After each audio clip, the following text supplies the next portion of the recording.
Hello friends, I welcome you all to my channel Casper mind. आज हम environment का first chapter पढ़ने वाले हैं जिसका नाम है N organisms and nutrition cycles.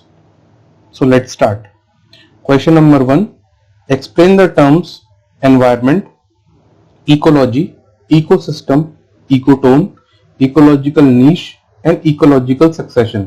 हमने 6 टर्म की बात की है जिसमें एनवायरनमेंट है, इकोलॉजी है, इकोसिस्टम है। तो हम देखते हैं कि ये तीनों तो आपस में काफी कुछ कनेक्टेड है, एनवायरनमेंट, इकोलॉजी और इकोसिस्टम। और उसके बाद हमें पढ़ना है इकोलॉजिकल नीश और ecological succession. So let's start. सबसे पहले एनवायरनमेंट की हम डेफिनेशन देखते हैं। एवरीथिंग दैट सराउंड्स और effect an organism during its life time is collectively called its environment. It comprises both biotic and abiotic components, that is living and non-living components. तो हम देखते हैं कि जो भी सराउंड करता है या इफेक्ट करता है ऑर्गेनिज्म को ड्यूरिंग इट्स लाइफ टाइम, उसे उसका एनवायरनमेंट कहते हैं। इसके अंदर दोनों लिविंग और नॉन लिविंग कंपोनेंट्स आ सकते हैं। अगर हम बायोटिक कंपोनेंट्स की बात करें तो हम देखते हैं यहाँ पे मेजर, अगर बायोटिक कंपोनेंट्स की बात करें तो ऑर्गेनिजम्स होते हैं, पॉपुलेशन होता है, कम्युनिटी है और बायोम्स है। अभी हम ऑर्गेनिजम्स और पॉपुलेशन के बारे में थोड़ा सा पढ़ेंगे और इसके बाद क्वेश्चन आएगा उसके बारे में, इनके बारे में और समझेंगे। तो सबसे पहले हम डिस्कस करते हैं organisms. Individual living beings has capability to act और फंक्शन इंडिपेंडेंटली। हम देखते हैं कि जो इंडिविजुअल लिविंग बीइंग्स होते हैं उनके पास कैपेबिलिटी होती है कि वो फंक्शन कर पाते हैं इंडिपेंडेंटली। तो ऐसे इंडिविजुअल्स को ऑर्गेनिज्म कहा जाता है। अगर ऑर्गेनिजम्स हैं, अगर अपने आप को ग्रुप में अगर ऑर्गेनाइज कर ले, ऑफ द सेम स्पीशीज के हों और वो सेम स्पीशीज के हों, तो उसे पॉपुलेशन कहा जाएगा। तो group of organisms of same species occupying a specific area is called population. वहीं कम्युनिटी की अगर हम बात करें तो हम देखते हैं कि population of different species in an area is called community. तो हम देखते हैं कि पॉपुलेशन हो जिसके अंदर डिफरेंट स्पीशीज हो किसी एरिया के अंदर, तो उसे कम्युनिटी कहा जाएगा। और बायोम की अगर हम बात करें तो biome is a community of plants and animals that live in a common characteristics environment. तो हम देखते हैं कि यहाँ पे community of plants and animals होगी और ये एक पर्टिकुलर एनवायरनमेंट के अंदर रह रहे होंगे। इसका एग्जांपल है डेजर्ट बायोम, तुंद्रा बायोम। इनके बारे में हम आगे और डिस्कस करेंगे। अगर हम अबायोटिक कंपोनेंट्स की बात करें तो हम देखते हैं यहाँ पे 4 अबायोटिक कंपोनेंट्स की बात की गई है: temperature, water, light and soil. Temperature की अगर हम बात करें तो हम देखते हैं कि temperature affects the kinetic of enzymes and through it the metabolic activity and other physiological functions of the organism. तो हम देखते हैं कि जो टेम्परेचर है वो इफेक्ट करता है कि किस तरह एंजाइम सिक्रीट किए जाएंगे बॉडी के अंदर, किस तरह मेटाबॉलिक एक्टिविटी, कि किस तरह हमारा फूड जो है वो उसका डाइजेशन होगा, किस तरह एनर्जी प्रोड्यूस की जाएगी, प्रोड्यूस होगी। तो ये सब टेम्परेचर के द्वारा डिसाइड किया जाता है। A few organisms can tolerate and thrive in a wide range of temperatures called eurythermal. हम देखते हैं कि काफी कम ऑर्गेनिजम्स ऐसे हैं जो सरवाइव कर पाते हैं वाइड रेंज ऑफ टेम्परेचर। जैसे कि टेम्परेचर होता है डेजर्ट के अंदर दोपहर के अंदर, या हम सुबह के बाद जो कह सकते हैं कि जब सन उगता है उसके बाद टेम्परेचर बढ़ना चालू होता है और रात को टेम्परेचर काफी कम हो जाता है वहां पे। तो अगर वहां पे भी अगर कोई ऑर्गेनिज्म सर्वाइव कर पाता है तो उसे बोलते हैं यूरिथर्मल। बट हम देखते हैं कि जो मेजोरिटी ऑफ ऑर्गेनिजम्स हैं वो रिस्ट्रिक्टेड है, नैरो रेंज ऑफ टेम्परेचर्स में सर्वाइव कर पाते हैं वो, और इन्हें कहते हैं स्टेनोथर्मल। नेक्स्ट है हमारा वाटर। तो एक्वेटिक ऑर्गेनिज्म के लिए हम देखते हैं कि क्वालिटी ऑफ वाटर बहुत ही इंपॉर्टेंट होती है। इसके अंदर 2 इंपॉर्टेंट है चीजें होती है, सॉल्ट कंसेंट्रेशन और पीएच। हम देखते हैं कि जो फ्रेश वाटर एनिमल्स हैं ये रह नहीं पाते सी वाटर के अंदर, क्योंकि और सी वाटर वाले फ्रेश वाटर के अंदर नहीं रह पाते क्योंकि ऑस्मोटिक प्रॉब्लम होती है। जो प्रेशर लगता है उसके कारण ये फ्रेश वाटर वाले मरीन में नहीं रह पाते और मरीन वाले फ्रेश वाटर में नहीं रह पाते। अगर हम सॉल्ट कंसेंट्रेशन की बात करें तो हम देखते हैं कि इनलैंड वाटर के लिए तो जो सॉल्ट कंसेंट्रेशन होगा वो लेस देन 5 ppt होगा, जबकि अगर हम सी की बात करें तो वहां पर जो सॉल्ट कंसेंट्रेशन होता है वो 30 to 35 ppt के अराउंड होता है। जबकि अगर हम हाइपर सलाइन लगून्स की बात करें तो जैसे डेड सी है इसका एग्जांपल, तो हम देखते हैं कि जो सॉल्ट कंसेंट्रेशन होगा वो ग्रेटर देन 100 ppt होगा। उसके बाद थर्ड है हमारा अबायोटिक कंपोनेंट के अंदर लाइट। तो लाइट के लिए हम देखते हैं कि many species of plants, herbs and shrubs growing in forest are adapted to photosynthesis optimally under very low light conditions because they are constantly overshadowed by tall canopy trees.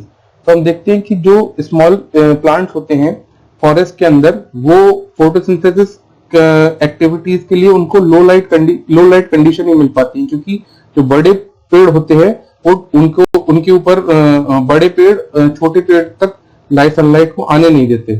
तो इस कारण से हम देखते हैं कि उनकी ग्रोथ कम हो पाती है। तो एक लाइट बहुत इंपॉर्टेंट फैक्टर है फॉर द ग्रोथ। उसके बाद है सॉइल। तो हम देखते हैं कि कहीं पे भी अगर सॉइल है तो सॉइल का जो बनने का कारण है वो वहां की क्लाइमेट है और वेदरिंग प्रोसेस है। तो इन कारणों के कारण ही चीजों के कारण ही सॉइल बन पाती है किसी भी एरिया की। तो हमने एनवायरनमेंट पढ़ा। अब हम पढ़ते हैं नेक्स्ट इसके अंदर इकोलॉजी। इकोलॉजी का मतलब होता है study of the interaction among organisms and between organisms and their physical environment. अगर इंटरेक्शन जो हो रहा है अमंग ऑर्गेनिजम्स और बिटवीन ऑर्गेनिज्म और उनके एनवायरनमेंट के बीच में अगर उसकी स्टडी की जाए तो उसे बोलते हैं इकोलॉजी। और अगर ये स्ट्रक्चरल फंक्शन यूनिट की तरह काम करे जो इंटरेक्शन है तो इसे बोल देते हैं हम इकोसिस्टम। तो ecosystem is defined as the functional and structural unit of biosphere where community of living beings interact with the physical environment. और यहाँ पे बायोस्फीयर का मतलब है part of the earth where life exist. तो हम देखते हैं कि जो इकोसिस्टम के अंदर 4 बेसिक फंक्शंस होते हैं: productivity, decomposition, energy flow and nutrient cycling. इन चारों को हम आगे डिटेल में समझेंगे कि प्रोडक्टिविटी क्या होती है, डीकंपोजिशन क्या होता है, एनर्जी फ्लो क्या होता है ट्रॉफिक लेवल्स के बीच में, और न्यूट्रिएंट साइक्लिंग क्या होती है। These are achieved by converting inorganic matter into organic matter. तो ये अचीव किया जाता है by converting inorganic matter into organic matter. These are abiotic components: the producers, the consumers, and the decomposers. There are 2 types of ecosystem. 2 type के ecosystem होते हैं, terrestrial and aquatic. तो terrestrial ecosystem तो वो ecosystem होते हैं जो land forms पे पाए जाते हैं, और जबकि एक्वाटिक इकोसिस्टम वो इकोसिस्टम होते हैं जो वाटर बॉडी में पाए जाते हैं। तो हम देखते हैं कि जो एक्वाटिक इकोसिस्टम है 2 तरीके के हो सकते हैं, एक तो fresh water ecosystem and marine ecosystem. अभी हमने ऊपर बात की थी कि जो इकोसिस्टम के अंदर कन्वर्जन होता है इनऑर्गेनिक मैटर का इनटू ऑर्गेनिक मैटर। तो हम समझ लेते हैं कि ऑर्गेनिक और इनऑर्गेनिक मैटर क्या होता है। Organic matter refers to the carbon hydrogen based compounds and is very important in the movement of nutrients in the environment. हम देखते हैं कि ऑर्गेनिक मैटर का मतलब होता है कि जिसके अंदर कार्बन और हाइड्रोजन का कंपाउंड हो, और ये बहुत इंपॉर्टेंट होता है इन द मूवमेंट ऑफ न्यूट्रिएंट्स को मूव कराने के लिए ऑर्गेनिक कंपाउंड बहुत जरूरी होते हैं। While inorganic compound refers to the compound that lacks carbon hydrogen bonds। तो हम देखते हैं कि जो इनऑर्गेनिक कंपाउंड्स होते हैं उसके अंदर कार्बन हाइड्रोजन का बॉन्ड नहीं होता। हम देखते हैं कि जो कार्बन डाइऑक्साइड होती है, कार्बन मोनोऑक्साइड होती है, वो इनऑर्गेनिक कंपाउंड है, जबकि जो ग्लूकोज है वो ऑर्गेनिक कंपाउंड है। क्योंकि जो कार्बन डाइऑक्साइड और जो कार्बन मोनोऑक्साइड है दोनों के अंदर कार्बन तो है पर उसके अंदर कार्बन हाइड्रोजन का बॉन्ड नहीं है। 4th है हमारा इकोटोन। हमने अभी तक जो तीन के बारे में अभी हम तक हमने पढ़ा है, एनवायरनमेंट, इकोलॉजी एंड इकोसिस्टम। तो हम देखते हैं कि अभी तक हम एक बार इनको यहाँ पे भी समझ सकते हैं कि डायग्राम के थ्रू कि पहले एनवायरनमेंट कहीं पे भी बनता है, उसके बाद हम देखते हैं कि जो भी आपको इफेक्ट कर रहे हैं या फिर आपको सराउंड कर रहे हैं वो आप एनवायरनमेंट बनाते हैं। उसके बाद जब इंटरेक्शन होता है ऑर्गेनिजम्स का और ऑर्गेनिज्म का उनके एनवायरनमेंट के साथ, तो इकोलॉजी बनती है जब उसकी स्टडी की जाती है। और फंक्शनल स्ट्रक्चरल यूनिट जब बन जाती है जिसके अंदर ऑर्गेनिज्म या तो अपने आपस में इंटरेक्ट करते हैं या ऑर्गेनिज्म एनवायरनमेंट के साथ इंटरेक्ट करते हैं, तो इकोसिस्टम बनता है। और इकोसिस्टम के अंदर हम देखते हैं कि 4 तरह की प्रोसेस होती है जिसके अंदर है प्रोडक्टिविटी, डीकंपोजिशन, एनर्जी फ्लो और न्यूट्रिएंट साइक्लिंग। उसके बाद अगर हम इकोटोन की बात करें, the transition zone between 2 or more ecosystem is called an ecotone. तो जो ट्रांजिशन जोन होता है बिटवीन 2 और मोर इकोसिस्टम उसे हम कहते हैं ecotone. And in most cases an ecotone may not be clearly defined और मार्क्ड। तो हम देखते हैं कि इकोटोन जो होता है क्लियरली डिफाइंड या मार्क नहीं होता। Sometimes the number of species and the population densities of some of the species are greater in this zone than in either of the adjoining ecosystem and this is called edge effect। तो हम देखते हैं कि ecotone के अंदर हमें as effect देखने को मिलता है, क्योंकि हम देखते हैं कि जो जहां पे बाउंड्री होगी क्योंकि क्लियरली डिफाइंड नहीं है, तो जो दोनों इकोसिस्टम्स हैं उन दोनों के फीचर इसके अंदर होंगे। तो जब ऐसी कंडीशन होगी, जब दोनों के फीचर्स होंगे, तो इस केस के अंदर वहां पे जो स्पीशीज है उसकी रिचनेस बढ़ जाएगी, और इसे ही एज इफेक्ट भी कहते हैं। फिर हमारा फिफ्थ है इसके अंदर ecological niche. Each organism has an invariably defined range of conditions that it can tolerate, utilize the resources and a distinct functional role in the ecological system. All these together comprise its niche.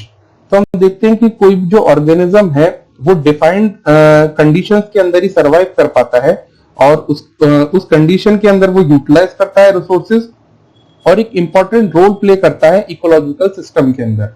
तो इसे ही बोलते हैं ecological नीश। आप कह सकते हैं कि एक जो ऑर्गेनिज्म है वो किस तरह अपने पूरे फंक्शंस कर रहा है, और किस तरह वो सरवाइव कर रहा है, किस तरह यूटिलाइज कर रहा है रिसोर्सेज का, सबको हम नीश कहते हैं। और इसके अंदर फूड हैबिट्स भी आती हैं, रिप्रोडक्शन भी आता है, और वेज ऑफ नेस्टिंग भी आती है। हमारा सिक्स्थ है ecological succession. Ecological succession is the process by which the community of plant and animal species living in a given area get replaced over time by a series of different communities. तो हम देखते हैं कि ecological succession का मतलब है कि जो community of plant और animal है जो एक particular area के अंदर रह रही है, वो कुछ टाइम बाद different species या different communities के द्वारा replace कर दी जाती है, और इसे ही हम बोलते हैं ecological succession। अगर हम इनिशियल जो कहीं पे भी हम कह सकते हैं, कहीं पे भी अगर ऑर्गेनिज्म नहीं रहते, तो अगर हम प्राइमरी सक्सेशन की बात करें तो हम देखते हैं कि जो पायनियर स्पीशीज है वो है लाइचन। ये लाइचन क्या करते हैं कि ये सिक्रीट करते हैं एसिड्स को, जिससे जो रॉक्स है वो डिसॉल्व हो जाती हैं, और उसके बाद सॉइल का फॉर्मेशन होता है। इसके बाद जो स्मॉल प्लांट्स होते हैं लाइक मोजेस, वो वहां पे आप कह सकते हैं ग्रो करना चालू करते हैं, और स्मॉल जो अमाउंट ऑफ सॉइल को होल्ड करना चालू करते हैं, और इसके बाद धीरे धीरे जो बिगर प्लांट ग्रो करना चालू करते हैं। तो हम देखते हैं कि जो entire sequence of communities they successively change, जो चेंज होती जा रही है कम्युनिटीज, इसको कहा जाता है सियर। अगर हम सक्सेशन देखें प्लांट्स के अंदर, in the primary succession of plants in water the pioneers are the small phytoplankton.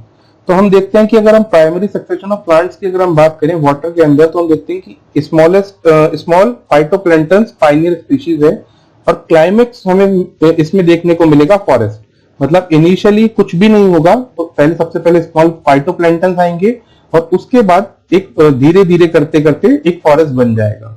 With the time the water body is converted into land and the process explained through diagram. तो हम देखते हैं next page पे हमारा diagram में उस चीज को समझाएगा कि किस तरह एक वाटर बॉडी काफी सालों बाद, या आप कह सकते हैं over the period of long years किस तरह लैंड में कन्वर्ट हो जाती है। अगर हम फाइटोप्लैंक्टन्स की बात करें तो हम देखते हैं कि phytoplanktons are the autotrophic components and a key part of oceans, seas and fresh water basin ecosystem. हम देखते हैं कि जो फाइटोप्लैंक्टन्स हैं ये ऑटोट्रॉपिक कंपोनेंट्स हैं, मतलब ये अपना फूड खुद बनाते हैं, और ये प्लांट्स जो हैं ये ओशन, सीज और फ्रेश वाटर बेसिन इकोसिस्टम में पाए जाते हैं।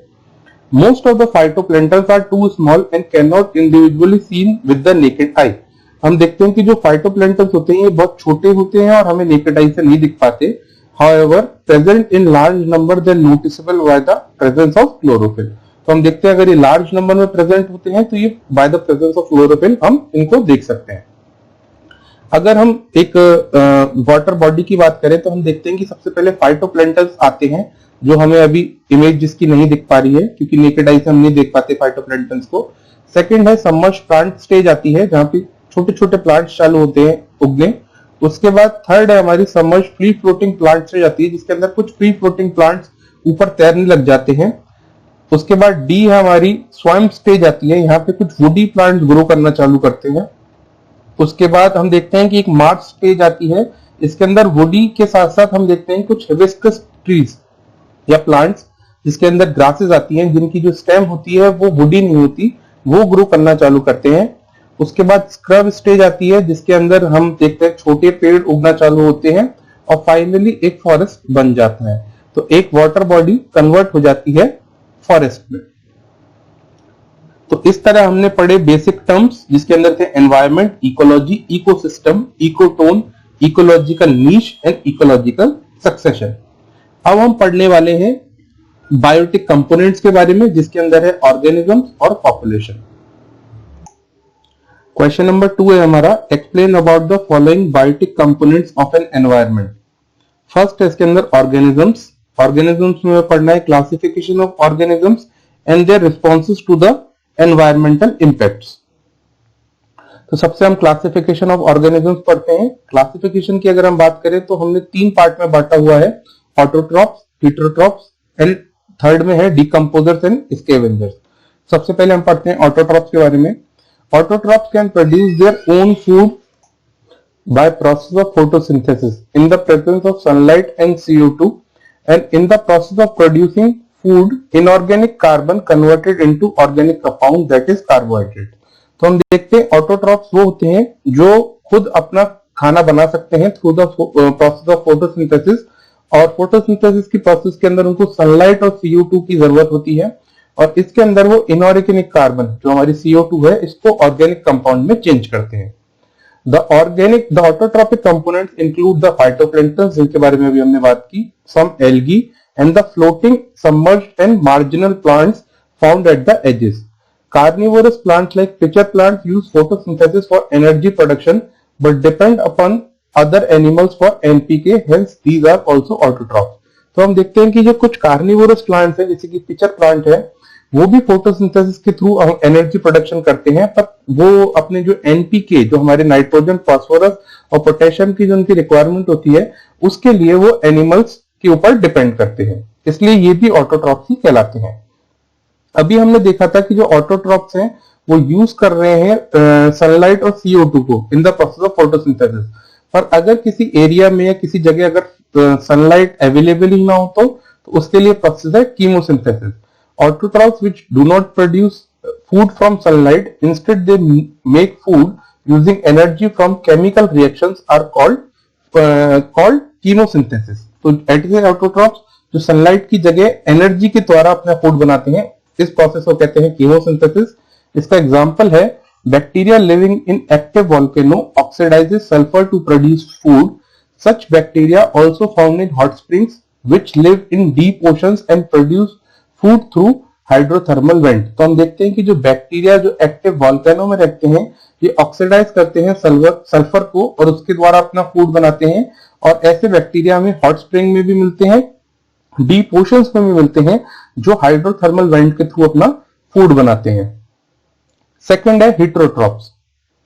Heterotrophs are organisms which can not produce food by its own by carbon fixation and therefore derive its nutrients from other sources, mainly plants and animals। तो हम देखते हैं heterotrophs वो organisms होते हैं जो अपना फूड जो है खुद प्रोड्यूस नहीं कर पाते थ्रू कार्बन फिक्सेशन, और इसकी वजह से इन्हें डिपेंड करना पड़ता है प्लांट्स और एनिमल्स पे।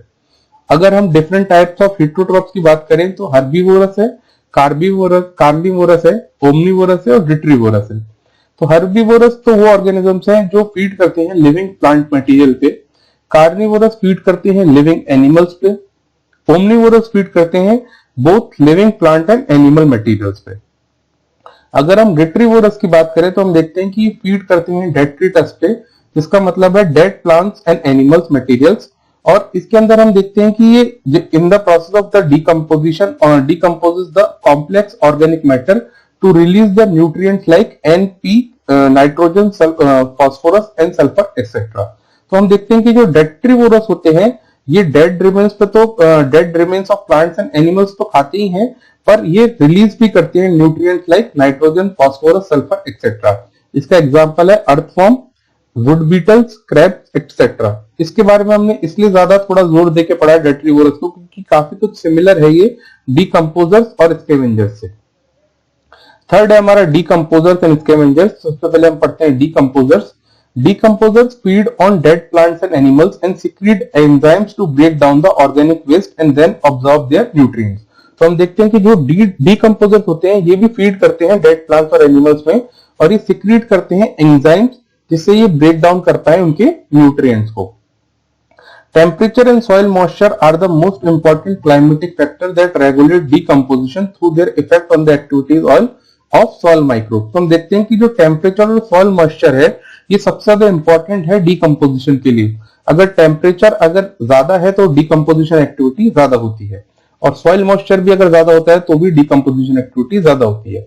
Bacteria and fungi act as the decomposers which are generally found in the bottom of the pond. Scavengers की बात करें तो स्कैवेंजर फीड करते हैं डेड रिमेन्स ऑफ एनिमल्स पे। यहाँ पे ना तो ये कोई सिक्रेट करते हैं एंजाइम वगैरह, ना ये कोई न्यूट्रिएंट रिलीज करते कि जिसके थ्रू ऑर्गेनिक मैटर को ये आप कह सकते हैं कॉम्प्लेक्स ऑर्गेनिक मैटर को तोड़ पाए। इसका एग्जांपल है कल्चर। हमारा इसका सेकंड पार्ट था क्लासिफिकेशन ऑफ ऑर्गेनिज्म था पहला पार्ट, और सेकंड पार्ट था इसका environmental impact of the organisms. तो हम देखते हैं the organisms tries to maintain the consistency of its internal environment despite the changing external environment in a process called homeostasis. तो हम देखते हैं कि जो ऑर्गेनिजम्स होते हैं वो कोशिश करते हैं कि वो इंटरनल एनवायरनमेंट जो उनका अंदर का एनवायरनमेंट है उसके अंदर कंसिस्टेंसी मेंटेन कर पाए, अगर बाहर का एनवायरनमेंट है वो चेंज हो रहा हो तो भी, और इस प्रोसेस को ही कहा जाता है homeostasis. There can be various responses of organisms towards environment. हम देखते हैं कि काफी सारे रिस्पॉन्सेज हो सकते हैं ऑर्गेनिजम्स के टुवर्ड्स एनवायरनमेंट। पहला है रेगुलेट, दूसरा है कन्फर्म, तीसरा है माइग्रेट, चौथा है सस्पेंड और पांचवा है अडेप्टेशन। सबसे पहले हम पढ़ते हैं regulate. Some organisms are able to maintain homeostasis by physiological means which ensure constant body temperature, constant osmotic concentration etc. इसका एग्जांपल है all birds and mammals। तो हम देखते हैं कि कुछ ऑर्गेनिजम्स होते हैं जो मेंटेन कर पाते हैं होमियोस्टेसिस। होमियोस्टेसिस का मतलब है constant internal temperature by physiological means. वो अपनी बॉडी के अंदर ही चेंज करके अपना टेम्परेचर जो है मेंटेन कर पाते हैं, जिसकी वजह से उनका जो बॉडी का जो टेम्परेचर है वो कांस्टेंट रहता है और उनका जो ऑस्मोटिक कंसंट्रेशन भी है वो भी कांस्टेंट रहता है। इसका अगर हम एक बात करें तो ह्यूमन बींग्स के अंदर हम देखते हैं कि जो पसीना आता है जब ज्यादा गर्मी होती है तो जिससे बॉडी कूल डाउन हो सके, तो ऐसा फीचर हम देखते हैं कि प्लांट्स के पास नहीं होता। Plants on the other hand do not have such mechanism to maintain internal temperature. Second है confirm. An overwhelmingly majority of animals and nearly all plants cannot maintain a constant internal environment. Their body temperature changes with the ambient temperature. तो हम देखते हैं कि majority of animals और plants जो होते हैं वो अपना जो इंटरनल टेम्परेचर है, इंटरनल एनवायरनमेंट है, उसको वो कांस्टेंट नहीं रख पाते। उनका जो बॉडी का जो टेम्परेचर होता है वो चेंज हो जाता है उनके एम्बियंट टेम्परेचर से। In aquatic animals, the osmotic concentration of the body fluids change with that of the ambient air, water and osmotic concentration. तो हम देखते हैं एक्वेटिक एनिमल्स के अंदर जो ऑस्मोटिक कंसंट्रेशन जैसे चेंज होता है बाहर का, तो उनका भी अंदर का जो इंटरनल एनवायरनमेंट होता है वो भी चेंज हो जाता है। इसलिए जो एनिमल्स एंड प्लांट्स को कन्फॉर्मर्स कहा जाता है। थर्ड है माइग्रेट। तो ऑर्गेनिजम्स मूव करते हैं एक रीजन से दूसरे रीजन में ड्यू टू आप कह सकते हैं environment. Every winter the famous Keoladeo national park in Bharatpur Rajasthan hosts thousands of migratory birds coming from Siberia and other extremely cold northern regions. तो हम देखते हैं कि जो केलादेव नेशनल पार्क है भरतपुर के अंदर, वहां पे थाउजेंड्स ऑफ माइग्रेटरी बर्ड्स आती है साइबेरिया से, क्योंकि वहां पे काफी कोल्ड टेम्परेचर हो जाता है। उसके बाद फोर्थ है सस्पेंड। सस्पेंड में हम देखते हैं कि दो चीजें सस्पेंड करते हैं ज्यादातर जो ऑर्गेनिजम्स होते हैं, एक तो मेटाबॉलिज्म और एक, इसका एग्जांपल है कि बियर्स हाइबरनेशन में चले जाते हैं ड्यूरिंग विंटर और उस टाइम वो अपना जो मेटाबॉलिज्म है उसको बिल्कुल हम कह देते हैं कि सस्पेंड कर देते हैं। सेकेंड है इसके अंदर कि अनफेवरेबल कंडीशंस के अंदर जो जू प्लैंक्टन्स होते हैं, जब हमने फाइटोप्लैंक्टन्स की बात की, ऑटोट्रॉफिक होते हैं, ऐसे जो जू प्लैंक्टन्स होते हैं ये भी ज्यादातर वाटर बॉडीज के अंदर रहते हैं और ये वाटर बॉडीज के ऊपर ही डिपेंड करते हैं फॉर देयर मूवमेंट, मतलब आप कह सकते हैं फ्री फ्लोटिंग होते हैं। In lakes and ponds are known to enter diapause, a stage of suspended development. तो हम देखते हैं कि जो जू प्लैंक्टन्स भी होते हैं लेक्स और पॉन्ड्स के अंदर वो एंटर कर जाते हैं एक प्रोसेस कहते हैं उसको डायपॉज, जिसके अंदर वो अपनी सस्पेंड कर देते हैं अपना development. In higher plants, seeds and other vegetative reproductive structures going into a state of dormancy. तो हम देखते हैं हायर प्लांट, सीड्स और अदर जो वेजिटेटिव रिप्रोडक्टिव स्ट्रक्चर होते हैं वो भी डॉर्मेंसी में चले जाते हैं ड्यू टू चेंजिंग एनवायरनमेंट। और इसका एक एग्जांपल हम बैक्टीरिया, फंगाई और लोअर प्लांट्स में देख सकते हैं जो जिनके पास थिक वॉल्ड स्पोर्स होते हैं कि अनफेवरेबल कंडीशंस को वो सर्वाइव कर पाए। फिफ्थ है हमारा adaptation. Adaptation is an attribute of organism that enable it to survive and reproduce in its habitat while coping with the changing environment. तो हम adaptation का मतलब होता है कि ये एक एट्रीब्यूट है, मतलब ये फीचर है ऑर्गेनिज्म का जो उसको अलाउ करता है कि वो सरवाइव कर पाए और रिप्रोड्यूस कर पाए जब उसका जो एनवायरमेंट है बाहर का वो चेंज हो रहा है, मतलब वो अडेप्ट कर लेता है सिचुएशंस को। तो इसके अंदर हम 6 एग्जांपल के थ्रू उसको समझेंगे और ये काफी इंपॉर्टेंट है। पहला है desert plants like cactus have the thick cuticles on their leaf surface and their stomata arranged in deep pits in order to reduce water loss through transpiration. They also have a special photosynthetic pathway CAM that enables their stomata to remain closed during the daytime. हम देखते हैं कि जो desert plant है cactus, इसका thick क्यूटाइल होता है on their leaf surface, मतलब थिक सरफेस होता है इनके अंदर ऑन द लीफ, और जो इनकी स्टोमेटा होते हैं मतलब जो स्मॉल पोर्स होते हैं जिनके थ्रू ट्रांसपिरेशन होता है वो भी काफी अंदर होते हैं, जिसके थ्रू इनका जो वाटर लॉस है ट्रांसपिरेशन के थ्रू ना हो पाए। इसके अंदर इनके पास एक स्पेशल फोटोसिंथेटिक पाथवे भी होता है जिसको कैम कहते हैं, जो इनका जो स्टोमेटा होता है उसको क्लोज करके रखता है ड्यूरिंग द डे। तो हम देखते हैं कि जो ये डेजर्ट प्लांट है कैक्टस, ये अपने आप को अडेप्ट कर रहा है कि ये डेजर्ट कंडीशन के अंदर अपने आप को सर्वाइव करवा पाए। फिर एक जो डेजर्ट प्लांट होता है ओपुंटिया, इसके अंदर क्या होता है कि इसके अंदर कोई भी लीव्स नहीं होती, जबकि और इसके अंदर स्पाइन्स होते हैं। तो ये क्वेश्चन आ सकता है कि फिर ये फोटोसिंथेसिस किस तरह करता है, तो ये जो फोटोसिंथेसिस के लिए अपनी जो स्टेम होता है उसको यूज करता है for the photosynthesis activity. Third example है इसका जो कैंगरू रेट होता है नॉर्थ अमेरिकन डेजर्ट के अंदर, वो अपनी वाटर रिक्वायरमेंट के लिए हम देखते हैं कि जो इंटरनल फैट है उसका ऑक्सीडेशन कर लेता है, उस तरह से वो जो अपनी वाटर की रिक्वायरमेंट्स है उसको पूरी करता है। फोर्थ है इसके अंदर the mammals of colder climate have shorter eyes and limbs in order to minimise heat loss. तो हम देखते हैं कि जो मैमल्स होते हैं कोल्डर क्लाइमेट के अंदर उनकी छोटी आंखें और छोटे पैर होते हैं जिससे हीट लॉस जो है कम से कम हो पाए। इसलिए जो छोटे एनिमल्स होते हैं वो पोलर रीजन्स के अंदर कम ही पाए जाते हैं। अगर हम पोलर एक्वेटिक मैमल्स की बात करें लाइक सील्स, तो इनके पास थिक लेयर ऑफ फैट होती है जिसे ब्लबर भी कहा जाता है, और ये एक्ट करती है एज एन इंसुलेटर, जिससे जो हम देखते हैं कि जो बॉडी हीट है उसका रिडक्शन हो जाता है, मतलब वो मतलब उसका लॉस नहीं हो पाता। सिक्स्थ हमारा है example, while visiting the high altitude body experience nausea. Nausea मतलब जैसे कुछ उल्टी जैसा अगर मन होता है उसे नोजिया कहते हैं। Fatigue, altitude sickness, because at low atmospheric pressure of high altitude the body does not get enough oxygen, but gradually one get acclimatized and stop experiencing altitude sickness। तो हम देखते हैं कि जब हम हाई एल्टीट्यूड पे जाते हैं तो कुछ टाइम तक हमें नोजिया, फटीग और एल्टीट्यूड सिकनेस फील होती है, क्योंकि वहां पे जो लो एटमॉस्फेरिक प्रेशर बन जाता है, वहां पे लो एटमॉस्फेरिक प्रेशर होता है, पर थोड़े टाइम बाद जो बॉडी है वो उस जो हमारा जो एनवायरमेंट है उसको अडेप्ट कर लेती है। ये किस तरह होता है, क्योंकि जो बॉडी होती है वो लो ऑक्सीजन को जो है वो पूरा करती है by increasing the red blood cells. पर इसकी वजह से जो रेड ब्लड सेल की अफिनिटी होती है, मतलब जब हम कहते हैं कि जब कभी अगर हमें कोई चोट लग जाती है तो जो रेड ब्लड सेल क्लॉटिंग होती है उसकी वो कम हो जाती है, और इसकी वजह से हमारी जो ब्रीदिंग रेट होती है वो बढ़ जाती है।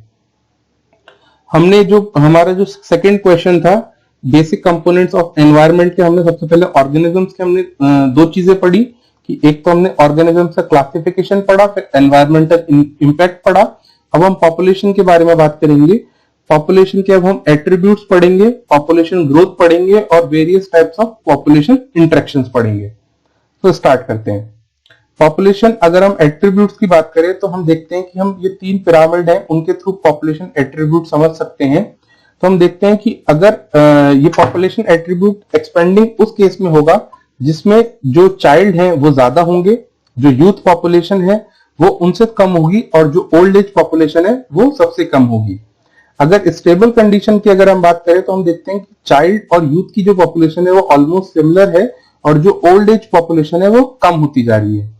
अगर हम डिक्लाइनिंग ट्रेंड की अगर हम देखें तो हम देखते हैं कि यहाँ पे जो यूथ पॉपुलेशन है वो ज्यादा है, चाइल्ड की पॉपुलेशन कम है, और जो ओल्ड एज की जो पॉपुलेशन है वो चाइल्ड से ज्यादा है, यूथ से कम है।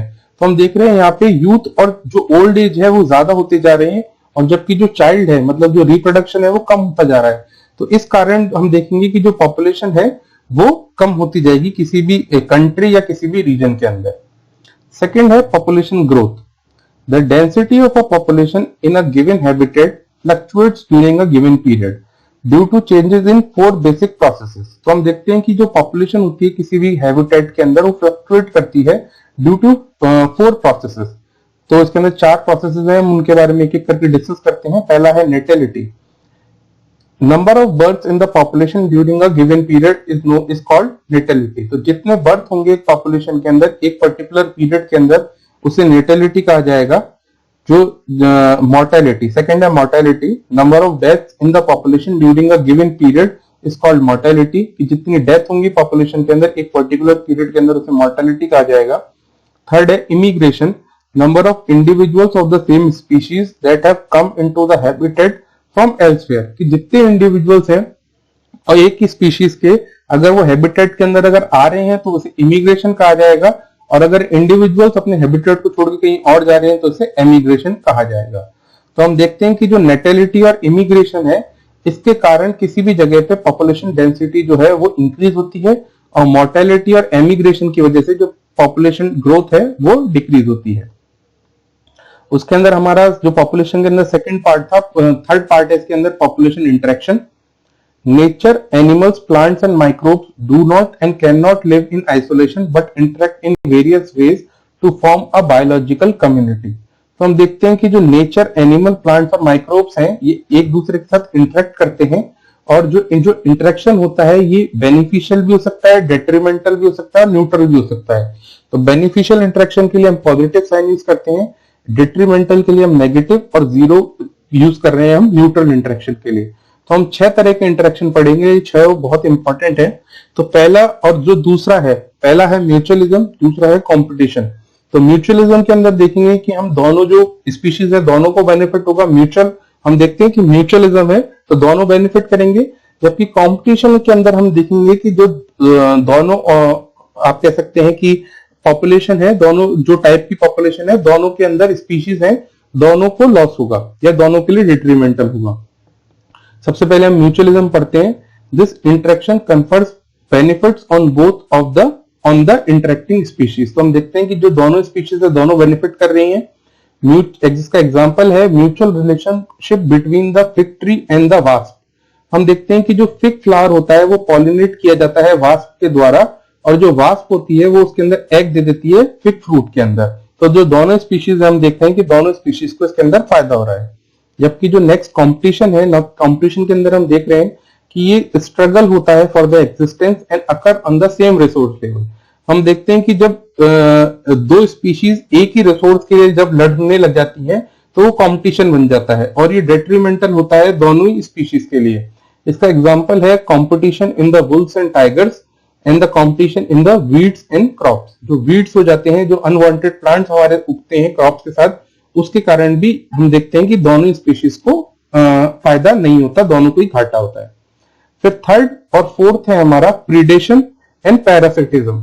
इसके अंदर हम देखते हैं जो प्रीडेशन और पैरासिटिज्म है दोनों में एक स्पीशीज को फायदा होगा और दूसरी के लिए डेट्रीमेंटल होगा. पर अगर तो इनमें फर्क क्या है, तो हम सबसे पहले प्रीडेशन पढ़ते हैं. Predation is the way of transferring of energy from one trophic level to another Here one population is the resource of the other. तो हम देखते हैं कि इसके अंदर जो ट्रॉपिक लेवल है उसके अंदर एनर्जी का ट्रांसफर हो रहा है एक लेवल से अनदर पे और जो एक पॉपुलेशन है वो दूसरे के लिए उसका रिसोर्स बन जाती है. इसके अंदर हम इसका बेस्ट एग्जांपल दे सकते हैं जो टाइगर और डियर का एग्जांपल है. कि जो टाइगर है वो आप कह सकते हैं जो डियर है वो रिसोर्स बन जाता है टाइगर के लिए. इसका एक एग्जांपल हम मोनार्क बटरफ्लाई भी देख सकते हैं. मोनार्क बटरफ्लाई को खा जाती है बर्ड, पर क्योंकि मोनार्क बटरफ्लाई काफी एक हम कह सकते हैं उसके अंदर एक केमिकल प्रेजेंट होता है जिसकी वजह से डिस्टेस्टफुल होती है तो बर्ड उसको कई बार अवॉइड भी करती है. पर इसके अंदर ये प्रोसेस है प्रीडेशन का. अगर हम पैरासिटिज्म की बात करें तो हमने प्रीडेशन के अंदर देखा था कि एक जो ट्रॉपिक लेवल थी वो दूसरे को अपना रिसोर्स बना रही थी. यहाँ पे पैरासिटिज्म के अंदर हम देखते हैं कि यहाँ पे एक ऑर्गेनिज्म है वो या तो दूसरे ऑर्गेनिज्म के ऊपर या अंदर रहता है और डिराइव करता है उससे nutrients. An organism that live in or on an organism of another species its host and benefits by deriving nutrients at other expenses. इस पे अगर हम एग्जांपल की बात करें तो हम देखते हैं इसके अंदर जो पैरासाइट्स होते हैं वो फीड करते हैं external surface of the host called the ecoparasites. The most familiar example of this group are the lice on human and ticks on dogs. तो हम देखते हैं कि जो हमारे सिर में जो हमारे लाइस होती है वो खून चूसती है, तो उसकी वजह से जो ह्यूमन है उनको लॉस होता है, और ऐसे ही टिक्स जो होती हैं वो डॉग्स के ऊपर भी यही काम करती हैं।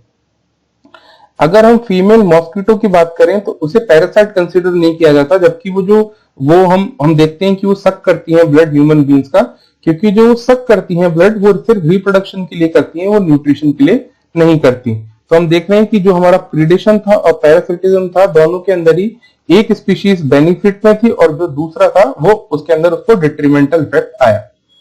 फिर हमारे फिफ्थ और सिक्स्थ है कमेंसलिज्म एंड अमेंसलिज्म। तो कमेंसलिज्म के अंदर एक स्पीशीज बेनिफिट होती है और दूसरी को कोई इफेक्ट नहीं आता, जबकि अमेंसलिज्म के अंदर एक स्पीशीज के लिए डिट्रीमेंटल होता है, दूसरे को कोई फर्क नहीं होता। तो हम सबसे पहले कमेंसलिज्म पढ़ते हैं। The interaction where one species is benefited and other is neither benefited nor harmed is called commensalism. इसका एग्जांपल है cattle, egret and cattle. The egrets remain close where the cattle are grazing because the cattle as they move stir up and flush out insects from the vegetation that otherwise might be difficult for the egret to find and catch. तो हम देखते हैं कि cattle egret और cattle का एक relationship है, जिसमें जो इग्रेट है वो पास में रहती है कैटल के, और जब कैटल जब अपना रिमूवल करती है एक्सक्रीटा का, तो उसके अंदर जो इंसेक्ट्स होते हैं वो इग्रेट के काम आ जाते हैं, इग्रेट उन्हें खा जाती है। ऐसी क्लाउन फिश और सी एनिमोन की अगर हम रिलेशनशिप देखें तो हम देखते हैं कि जो सी एनिमोन होते हैं उसके एक स्टिंगिंग टेंटिकल्स होते हैं, और जो क्लाउन फिश होती है उनके अंदर रहती है। तो क्लाउन फिश को फायदा हो जाता है और सी एनिमोन को कोई इफेक्ट नहीं पड़ता। उसके बाद नेक्स्ट है हमारा amensalism. This interaction where the one species is harmed where the other is neither benefited nor harm is called amensalism. हम देखते हैं कि यहाँ पे एक स्पीशीज तो हार्म होती है और दूसरे पे कोई इफेक्ट नहीं आता। जैसा कि हम एग्जांपल है इसका ट्रॉपिकल रेन फॉरेस्ट, इसके अंदर हम देखते हैं कि जो स्मॉलर ट्रीज होते हैं वो लॉस में रहते हैं क्योंकि उनको कोई भी सनलाइट नहीं मिल पाती, जबकि जो बिगर ट्रीज होते हैं वो अनअफेक्टेड रह जाते हैं। तो हमने इस तरह पॉपुलेशन इंटरेक्शन का हमने खत्म किया। अब हमारा क्वेश्चन नंबर 3 है, explain the 4 functions of an ecosystem, that is productivity, decomposition, energy flow and nutrient cycle. तो हमें 4 फंक्शंस पढ़ने हैं इकोसिस्टम के, जो हमने पहले भी डिस्कस किए थे। हम एक एक करके इनको डिस्कस करते हैं। फर्स्ट है productivity of organism and ecosystem. The amount of biomass or organic matter production is known as productivity. तो जितना भी बायोमास या ऑर्गेनिक मैटर प्रोड्यूस होता है उसे प्रोडक्टिविटी कहते हैं। ये 2 तरीके की हो सकती है प्रोडक्टिविटी, प्राइमरी और सेकेंडरी। हम देखेंगे कि जो प्राइमरी प्रोडक्टिविटी है वो तो जो ऑटोट्रॉप जो प्रोड्यूस कर रहे हैं ऑर्गेनिक मैटर उसे प्राइमरी प्रोडक्टिविटी कहेंगे, और जो हेट्रोट्रॉप जो जितनी भी जो ऑर्गेनिक मैटर प्रोड्यूस कर रहे हैं उसे सेकेंडरी प्रोडक्टिविटी कहेंगे। तो सबसे पहले हम प्राइमरी प्रोडक्टिविटी पढ़ते हैं। refers to the production of organic matter at the autotrophic level. The primary productivity can be divided into 2 types: gross primary productivity and net primary productivity, GPP and NPP. GPP is the rate of production of the organic matter during photosynthesis, and considerable amount of GPP is utilized by plants in respiration, while GPP minus respiration losses is the NPP and is the available biomass for the consumption of heterotrophs. तो हम देखते हैं कि जो primary productivity है इसके अंदर GPP मतलब ग्रॉस प्राइमरी प्रोडक्टिविटी मतलब कितना ऑर्गेनिक मैटर बना और कितना फिर उसके बाद अगर जो यूज कर लिया जाता है एज फॉर रेस्पिरेशन, तो अगर आप उसको जीपीपी में से अगर माइनस कर दें तो टोटल एनपीपी आ जाएगा, नेट प्राइमरी प्रोडक्टिविटी आ जाएगी, और यही बायोमास बचता है हेटेरोट्रॉप्स के लिए। हम इसके बारे में और अभी एनर्जी फ्लो पढ़ने वाले हैं, तो हम उसके अंदर पढ़ेंगे कि किस तरह एनर्जी ट्रांसफर के अंदर ही काम करती है। सेकेंडरी प्रोडक्टिविटी का defined as the organic matter by the organic matter produced by the consumers is known as secondary productivity. हम देखते हैं कि जो प्रोडक्टिविटी है बायोस्फीयर की वो टोटल 170 बिलियन टन है ऑफ ऑर्गेनिक मैटर है, पर इसके अंदर जो हमारे ओशंस हैं ये सिर्फ 55 बिलियन टन ही कंट्रीब्यूट करते हैं, जबकि इनका जो साइज है ये अर्थ को 70% कवर करते हैं। तो हम देखते हैं क्योंकि यहाँ पे छोटे प्लांट पाए जाते हैं तो इनकी जो ऑर्गेनिक जो हम कह सकते हैं कि जो कंटेंट है या ऑर्गेनिक मैटर की जो प्रोडक्टिविटी है वो बहुत कम रहती है। अगर हम नेट प्रोडक्टिविटी की बात करें इकोसिस्टम्स के अंदर, तो हम पाएंगे कि जो मैनग्रोव्स और वेटलैंड्स हैं, जिसके अंदर एस्चुरीज, स्वाम्स और मार्शेस भी आती हैं, यहाँ पे सबसे ज्यादा प्रोडक्टिविटी होती है। अगर हम सेकंड नंबर पे देखें तो सबसे ज्यादा प्रोडक्टिविटी के अंदर सेकंड नंबर पे आते हैं ट्रॉपिकल रेन फॉरेस्ट, फिर थर्ड नंबर पे हम देखते हैं टेम्परेट रेन फॉरेस्ट आते हैं, फिर ग्रासलैंड्स आते हैं, लेक्स आते हैं, ओशंस आते हैं, फिर फाइनली लास्ट में डेजर्ट्स आते हैं। तो हमें याद रखना है कि सबसे ज्यादा ट्रॉपिकल रेन फॉरेस्ट की नहीं होती, मैनग्रोव्स और वेटलैंड्स की सबसे ज्यादा नेट प्रोडक्टिविटी होती है इकोसिस्टम्स में। सेकेंड है हमारा decomposition. Decomposers break down complex organic matter into inorganic substances like carbon dioxide, water and nutrients and the process is called decomposition. तो हमने देखा था कि हम जो फोटोसिंथेसिस थी उसके अंदर हम देख रहे थे कि हम इनऑर्गेनिक मैटर को हम ऑर्गेनिक मैटर में कन्वर्ट कर रहे थे, जबकि जो हम कह रहे हैं डीकंपोजिशन के अंदर हम देख रहे हैं कि जो डीकंपोजर्स हैं वो ऑर्गेनिक मैटर को इनऑर्गेनिक मैटर में कन्वर्ट कर रहे हैं। The dead plants remains such as leaves, bark, flowers and dead remains of animals including fecal matter constitute detritus. तो हम detritus के ऊपर इसके बारे में पढ़ चुके हैं कि detritus क्या होता है। Dead plants और animals को detritus कहते हैं।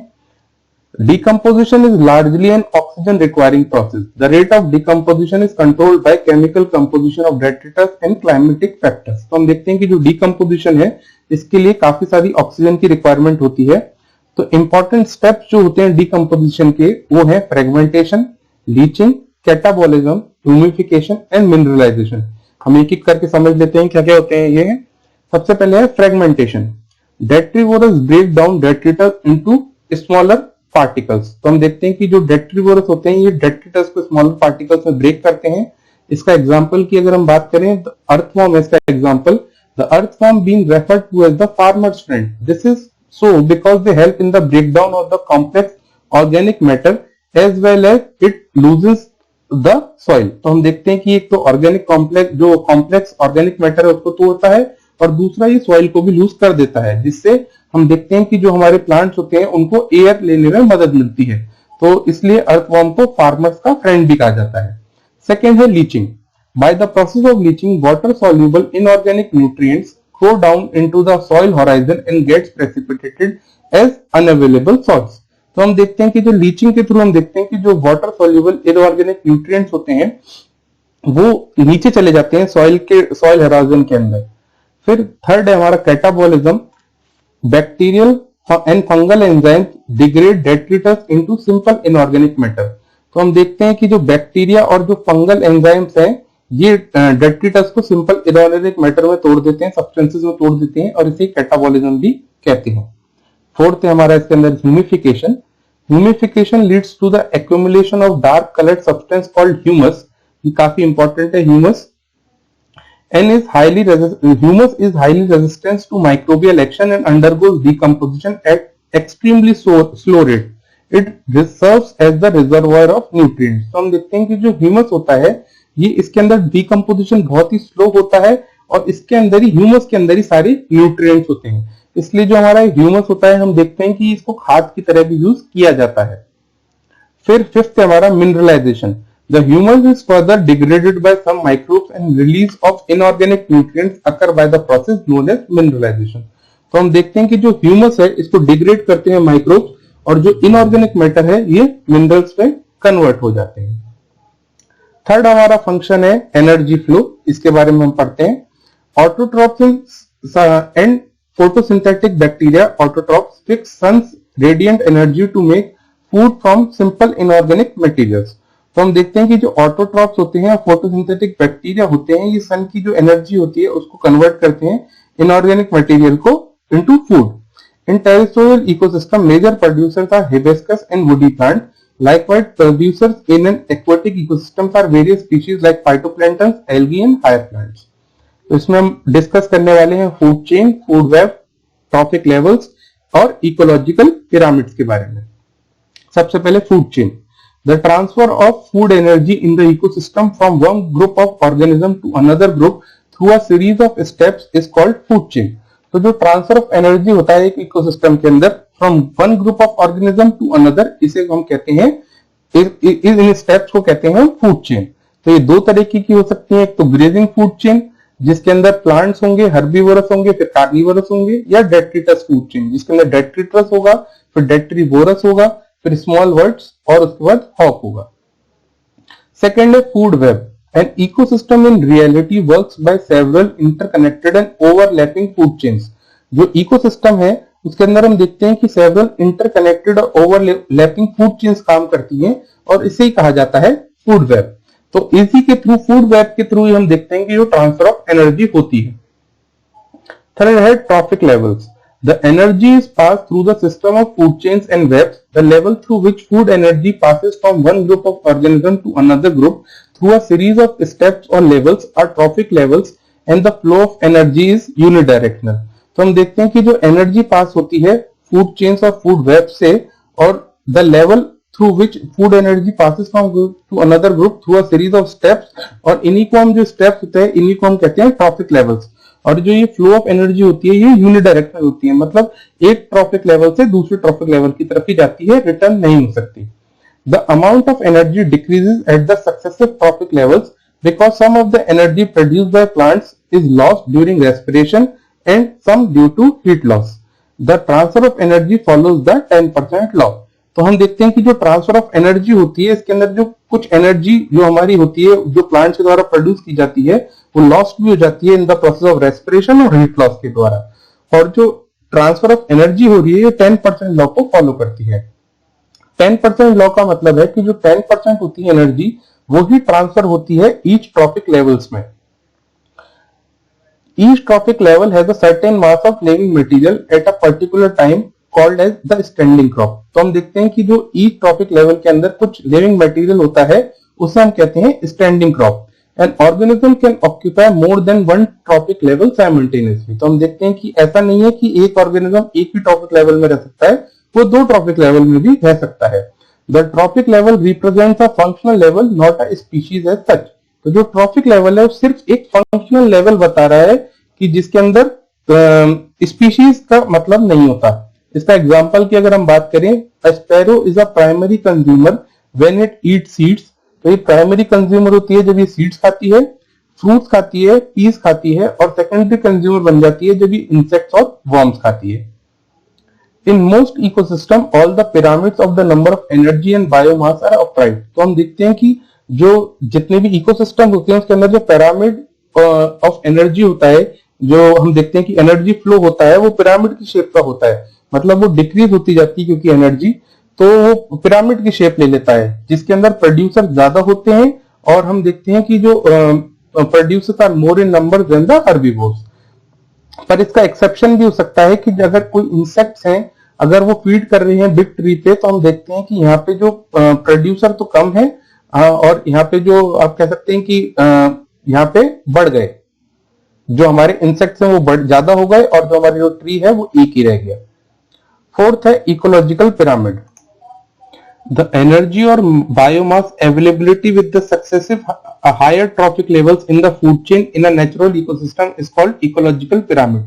तो हम देखते हैं कि जो हायर ट्रॉफिक लेवल्स हैं उनके पास कितनी एनर्जी होगी ये हमारा इकोलॉजिकल पिरामिड दिखाता है।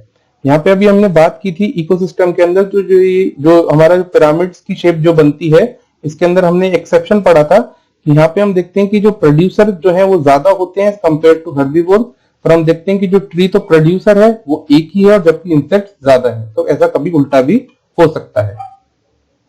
फिर फोर्थ है हमारा इसके अंदर हमारे जो हम पढ़ते हुए आ रहे हैं फंक्शंस ऑफ एन इकोसिस्टम के अंदर हमारा फोर्थ है nutrient cycles. Nutrient cycles are of two types, gaseous and sedimentary.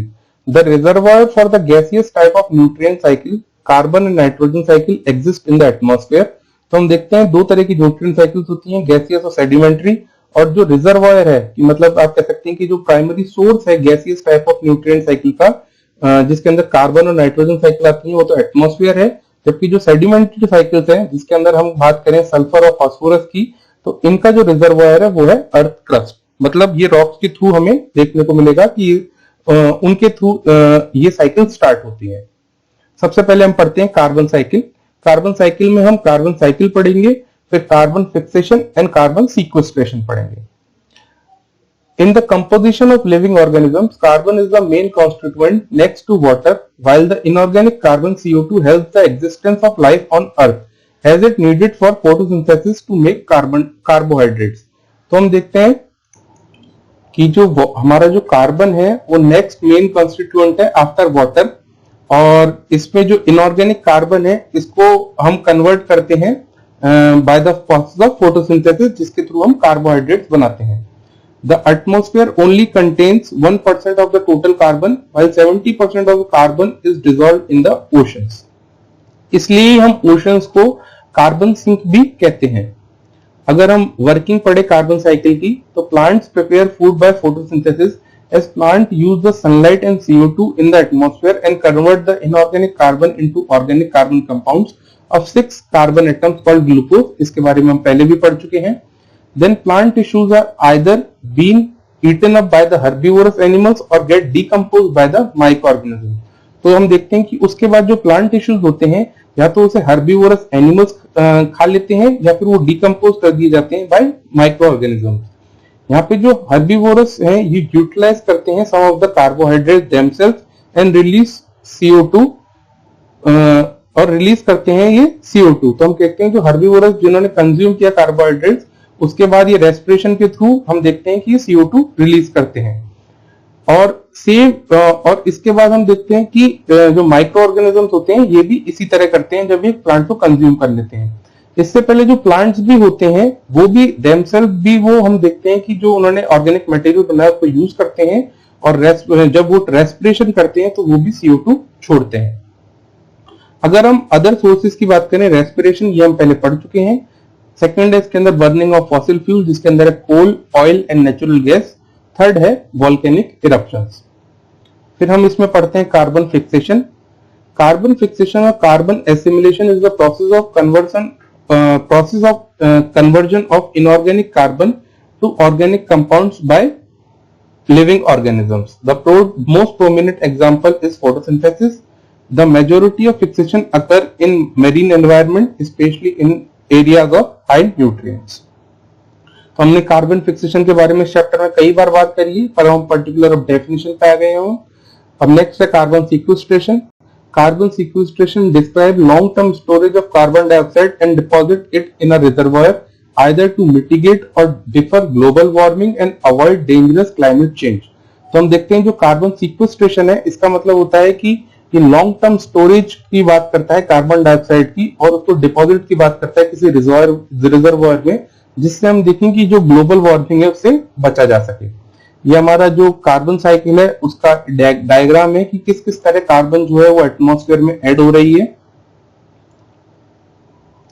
उसके बाद नेक्स्ट है हमारी nitrogen cycle. The nitrogen is an essential constituent of proteins and is a basic building block of all living tissues. तो हम देखते हैं जो nitrogen है ये प्रोटीन बनाने में हेल्प करता है हमें, और ये बेसिक बिल्डिंग ब्लॉक है ऑल लिविंग टिश्यूज के लिए. There is an inexhaustible supply of nitrogen, but the elemental form of nitrogen, N2, cannot be used directly by most of the living organisms. So nitrogen need to be fixed. तो हम देखते हैं कि nitrogen atmosphere में तो बहुत सारा है in the form of nitrogen N2, पर हम देखते हैं कि इसको डायरेक्टली यूज नहीं कर सकते लिविंग ऑर्गेनिज्म. तो इसको जो नाइट्रोजन है इसको फिक्स किया जाता है. That is ammonia should be converted into nitrate. तो हम देखते हैं कि जो अमोनिया है उसको नाइट्रेट में कन्वर्ट किया जाता है. The conversion of gaseous nitrogen into nitrate occurs in 3 ways. तो ये जो गैसेस नाइट्रोजन है इसको नाइट्रेट में कन्वर्ट करने के लिए हम तीन तरीके हैं इसके. पहला है इलेक्ट्रिकल एक्शन ड्यूरिंग थंडरस्टॉर्म. तो हम देखते हैं कि जब बिजली कड़कती है और जब इलेक्ट्रिकल एक्शन होता है तो उसके कारण काफी जो एटमॉस्फेयर के अंदर नाइट्रोजन होती है वो कन्वर्ट हो जाती है इनटू नाइट्रेट्स. सेकेंड है इंडस्ट्रियल एक्शन, और थर्ड है नाइट्रोजन फिक्सिंग ऑर्गेनिजम्स. तो हम इसके अंदर पढ़ते हैं नाइट्रोजन फिक्सिंग ऑर्गेनिजम्स में. These are mostly bacteria, algae and fungi which either operate themselves or associated with the plant, particularly those in the legume family. तो हम देखते हैं कि ज्यादातर बैक्टीरिया, एल्गाई या फंगाई होते हैं जो प्लांट के साथ एसोसिएटेड होते हैं, पर्टिकुलरली लेग्यूम फैमिली के अंदर. मतलब जो दाल वाले जो हमारे जो पौधे होते हैं उनके साथ ज्यादातर ये अटैच्ड होते हैं. Nitrogen is converted to nitrates when oxygen is present in soil by azotobacter तो अगर नाइट्रोजन को कन्वर्ट किया जाता है नाइट्रेट्स के अंदर, अगर ऑक्सीजन प्रेजेंट है सॉइल के अंदर तो अज़ोटोबैक्टर करते हैं, अगर ऑक्सीजन की अगर एब्सेंस है तो क्लस्ट्रोडियम करते हैं, और लेग्यूम प्लांट्स के अंदर यही काम राइजोबियम करते हैं। अगर हम एक्वेटिक इकोसिस्टम की बात करें तो जो साइनोबैक्टीरिया और ब्लू ग्रीन एल्गी है वो कन्वर्ट करते हैं नाइट्रोजन को नाइट्रेट्स के अंदर। उसके बाद हम देखते हैं कि जो डीनेट्रीफाइंग बैक्टीरिया है जिसका नाम है सूडोमोनास, वो कन्वर्ट करते हैं नाइट्रेट्स को back into the elemental nitrogen form. तो हम देखते हैं कि इस तरह नाइट्रोजन साइकिल काम करती है। पहले फिक्सेशन किया जाता है नाइट्रोजन का एटमॉस्फेयर से, पहले प्लांट्स के थ्रू, और फिर प्लांट्स के थ्रू हम देखते हैं कि हर्बीवोरस और उसके बाद कार्निवोरस उसको कंज्यूम कर लेते हैं, और उसके बाद फिर वो वापस जो हम देखते हैं कि हमने अभी बात की थी कि जो सूडोमोनास होते हैं वो उनको वापस कन्वर्ट कर देते हैं एलिमेंटल फॉर्म के अंदर। तो ये हमारी नाइट्रोजन साइकिल है, जिसके अंदर बैक्टीरिया है, फंगाई है, इसके अंदर अज़ोटोबैक्टर है, क्लोस्ट्रोबियम है, और फिर हम देखते हैं सूडोमोनास है। यहाँ पे लेग्यूमिनस प्लांट्स के अंदर राइबोसोम की बात की गई है। फिर हमारी थर्ड साइकिल है phosphorus cycle. The phosphorus is an important constituent for shells, bones, teeth, protoplasm and cell membrane. तो जो फॉस्फोरस है वो इंपॉर्टेंट कॉन्स्टिट्यूएंट है हमारी बोन्स के लिए, टीथ्स के लिए, शेल्स के लिए। Unlike the carbon and nitrogen which come primarily from the atmosphere, phosphorus occur in large amount as minerals in phosphate rocks and enters the cycle through erosion and mining activity। तो हमने देखा अभी जो carbon और nitrogen जो cycle थी हमारी, उसके अंदर जो प्राइमरी जो उसका जो सोर्स था वो एटमॉस्फेयर था, पर यहाँ पे जो फॉस्फोरस आता है ये फॉस्फेट रॉक से आता है, और जिसका इरोजन या माइनिंग एक्टिविटी के थ्रू ये आप कह सकते हैं सॉइल के अंदर मिलता है। फिर phosphates in the soil are taken up into plants and for protein synthesis and are passed through the food chains of ecosystem. Herbivores and other animals obtain this element from plants.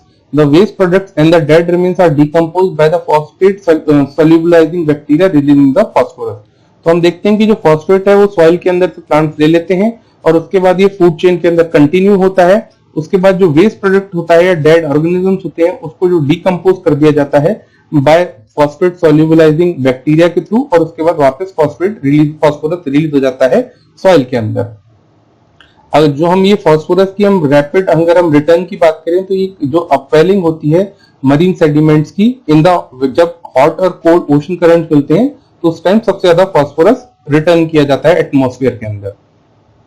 Sulphur cycle की हम बात करें तो ये हम कह सकते हैं ऑलमोस्ट सिमिलर है फॉस्फोरस साइकिल से। इसके अंदर हम जो सल्फर का जो रिजर्वायर है वो सॉइल के अंदर पाया जाता है, या फिर सेडिमेंट्स के अंदर पाया जाता है, या तो ऑर्गेनिक डिपॉजिट कोल या ऑयल के अंदर, या inorganic deposit like sulphur rocks के अंदर, और ये उसी तरह फिर फूड चेन के अंदर कंटिन्यू करता है। इसके अंदर भी जो रिलीज किया जाता है सल्फर या तो वेदरिंग ऑफ रॉक से होता है, या वॉल्केनिक इरप्शन, और या फिर कंबंशन ऑफ फॉसिल फ्यूल्स के थ्रू होता है। अगर हम फॉस्फोरस साइकिल की बात करें तो हम यहाँ पे देखते हैं कि रॉक मिनरल से आता है, फिर सॉइल में आ जाता है, सॉइल से प्रोड्यूसर्स ले लेते हैं, प्रोड्यूसर्स या तो कंज्यूमर्स में चला जाता है, डेट्रिटस में चला जाता है, और वापस ये सॉइल के अंदर मिक्स हो जाता है फॉस्फोरस। लास्ट हमारी है फिफ्थ है हमारी oxygen cycle. Much of the oxygen is produced from the decomposition of water molecules bye sunlight during the photosynthesis and released in the atmosphere through transpiration and respiration process of the plants. तो हम देखते हैं कि जो oxygen है वो water molecule जो sunlight के थ्रू टूटते हैं ड्यूरिंग फोटोसिंथेसिस, उसके थ्रू ऑक्सीजन साइकिल काम करती है। और जब फोटोसिंथेसिस का प्रोसेस होता है तो उसके अंदर ग्लूकोज के साथ ऑक्सीजन भी बनती है, और इसी तरह हम देखते हैं कि जो ऑक्सीजन है पूरे एटमॉस्फेयर के अंदर मूव करती है, और जो ट्रांसपिरेशन और रेस्पिरेशन प्रोसेस होता है प्लांट्स के द्वारा, उसके अंदर भी ये निकलती है, ऑक्सीजन यूज की जाती है। तो हमने अभी इसके अंदर इस चैप्टर के अंदर हमने देखा सबसे पहले कुछ एनवायरनमेंट और उससे रिलेटेड टर्म्स देखे, इकोसिस्टम देखा, फिर हमने देखा ऑर्गेनिजम्स और पॉपुलेशन के कुछ रिलेटेड फंक्शंस देखे, उसके बाद हमने 4 बेसिक फंक्शंस देखे हमने इकोसिस्टम के, और इसी के द्वारा हमारा चैप्टर खत्म होता है। आई होप आपको चैप्टर समझ में आया होगा। Thank you and have a nice day.